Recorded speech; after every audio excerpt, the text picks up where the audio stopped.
আর যাদের অঙ্গুলি হেলনে 35% ভোট বিজেপিতে ট্রান্সফার হয়েছে তারা ধোয়া তুলসী পাতা। তারা যবে থেকে দল চালাচ্ছে, সিপিএম চালাচ্ছে, সিপিএমের 40% ভোট। 2016 সালে সিপিএমের কজন বিধায়ক ছিল? কি এমন জাদুকাঠি 4% 5% ভোটে নেমে গেল 3 বছরের মধ্যে 2019 সালে? যাদের কারণে আজ সিপিএম শূন্য, তারা আজকে অন্যকে আক্রমণ করে ব্যক্তি আক্রমণে নেমেছে। আয়নায় নিজের মুখটা দেখা উচিত। কার সাথে লড়বেন আগে ঠিক করুন।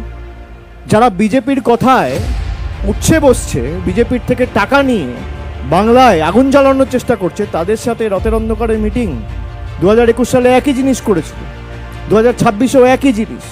এত বড় রেজিমেন্টেড পার্টি, কখনো আব্বাস সিদ্দিকী, কখনো নৌশাদ সিদ্দিকী, কখনো হুমায়ুন কবির, লজ্জা লাগে না?